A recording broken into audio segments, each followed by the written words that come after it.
Assalamu alaikum. This is lecture 5 of bio from chapter 10, that is gaseous exchange, and this is the continuation of our previous topic, that is respiratory disorders.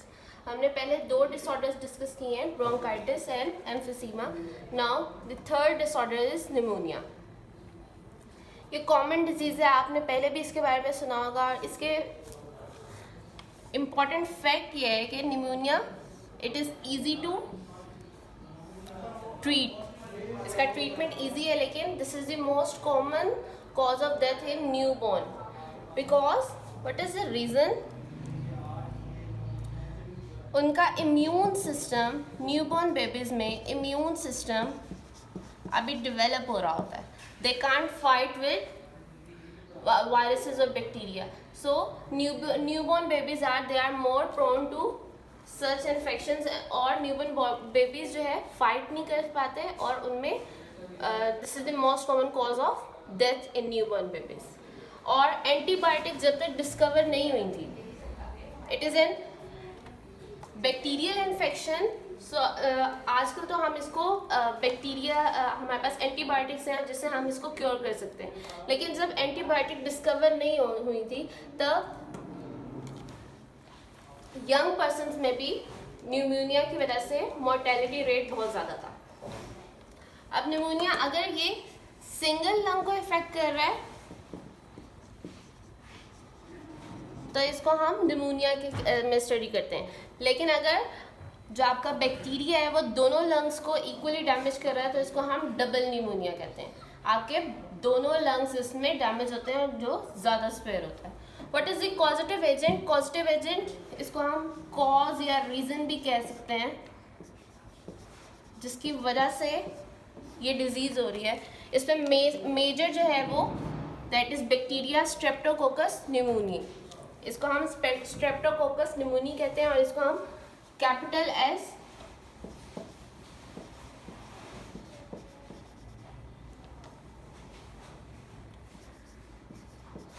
इस तरह भी लिख सकते हैं.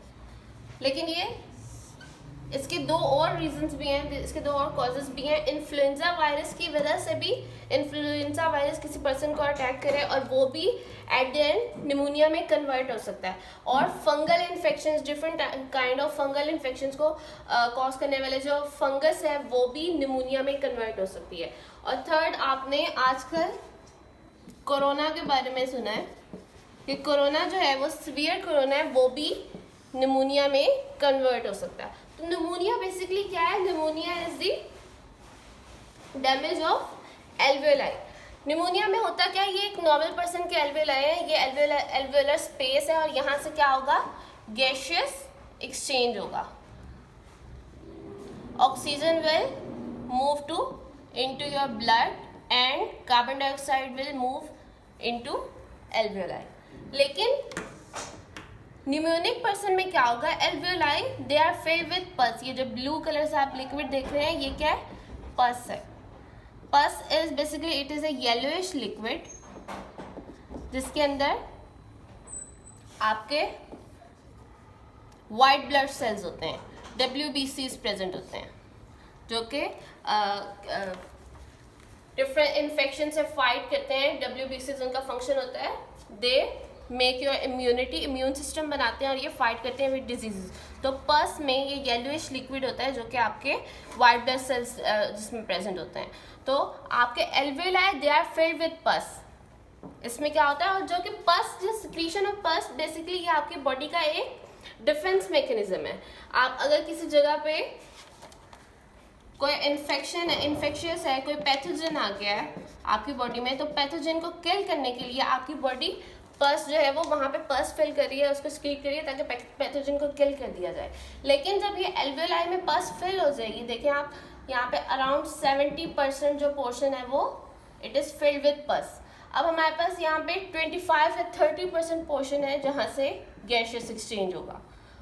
जब surface area कम हो गया, इसमें भी वही सेम फंक्शन हो रहा है जिससे एम्फिसीमा में हो रहा था. सरफेस एरिया कम हो रहा था फॉर एक्सचेंज ऑफ गैसेस. तो जब सरफेस एरिया कम हो जाएगा, आपकी बॉडी को ऑक्सीजन नहीं मिलेगी, ATP नहीं बनेंगे, और जिससे और बहुत सी कॉम्प्लिकेशंस आपकी बॉडी में पैदा हो सकती हैं। अब यहाँ पे होता क्या है, इसमें हम मैकेनिज्म ऑफ एक्शन की यहाँ पे आप हेडिंग दे सकते हैं, इसको आप स्टडी कर सकते हैं इस तरह कि जब कोई भी positive agent that is this bacteria Streptococcus pneumonia आपके बॉडी में एंटर होगा, वो किस पोर्शन में सेटल होगा, क्योंकि वो लंग्स को अटैक कर रहा है तो आपके लंग्स में सेटल डाउन हो जाएगा और ग्रो होना शुरू हो जाएगा। अगर आपके बॉडी में 1 या 2 बैक्टीरिया एंटर हुए और आपकी इम्यून सिस्टम अभी फाइट बैक कर रहा है, इतना स्ट्रांग नहीं है, तो क्या होगा, bacteria they start to grow in number, उनका नंबर इंक्रीज होना शुरू हो जाएगा। बैक्टीरिया के लिए आपकी बॉडी का जो नॉर्मल टेम्परेचर होता है वो बैक्टीरिया के लिए मोस्ट सूटेबल होता है। What is the normal body temperature? It is 37 degree Celsius. अब ये 37 डिग्री सेल्सियस बैक्टीरिया की ग्रोथ के लिए मोस्ट सूटेबल टेम्परेचर होता है, इसमें बैक्टीरिया की अबंडेंस ग्रोथ होती है। Just like in food poisoning, उसमें भी अगर आप कुछ ऐसा खाना खा लें जिसमें कोई बैक्टीरिया प्रेजेंट है तो वो विद इन 15 to 18 आवर्स आपकी बॉडी में अबंडेंस में बैक्टीरिया की ग्रोथ हो जाती है और जिसकी वजह से आपको डायरिया हो सकता है। इसी तरह कोई भी जब इन्फेक्शियस ऑर्गेनिज्म आपके बॉडी में एंटर होता है वो क्या करता है, इट ग्रो इन नंबर, और 37 डिग्री सेल्सियस आपकी बॉडी का टेम्परेचर, इट इज सूटेबल। अब क्या होता है, आपकी बॉडी फाइट बैक करती है। सबसे पहले आपकी बॉडी फाइट बैक में एक काम ये भी करती है कि टेम्परेचर फ्लक्चुएशन, टेम्परेचर को चेंज कर देती है। दैट इज 37 से 38 डिग्री पे आ जाएगा, 1 डिग्री इंक्रीज हो जाए। अब इस कंडीशन को हम क्या कहते हैं, this is called fever. That is why in most diseases fever is common symptom. Fever is not a disease, it is a symptom। और ये क्यों होता है, फीवर हमेशा फीवर किसी ना किसी वजह से होता है और फीवर आपकी बॉडी का एक डिफेंस मैकेनिज्म है। What are the symptoms? Symptoms of pneumonia mostly जो मेजर सिम्टम्स हैं in different respiratory disorders, they are common. cold like symptoms हो सकते हैं। फीवर अभी हमने देखा हाई फीवर होगा। शिवरिंग क्यों होती है? शिवरिंग होती है आपकी बॉडी के टेम्परेचर को मेंटेन करने के लिए। अपनी बॉडी के टेम्परेचर को, फीवर में टेम्परेचर इंक्रीज करना है तो शिवरिंग में जो है, जब शिवरिंग होती है आपकी बॉडी की तो भी टेम्परेचर इंक्रीज होता है।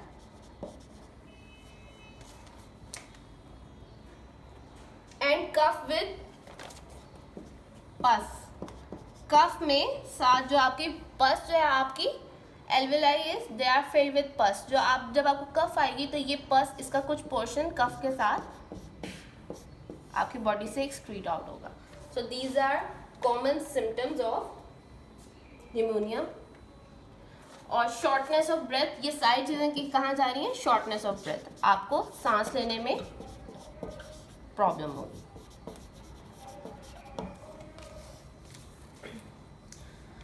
स्किन कलर चेंज होगा, जब गैसेस एक्सचेंज प्रॉपर नहीं हो रहा, आपकी बॉडी को एटीपी प्रॉपर नहीं मिल रही, तो क्या होगा, आपका स्किन कलर पेल हो जाएगा, it will turn to pail.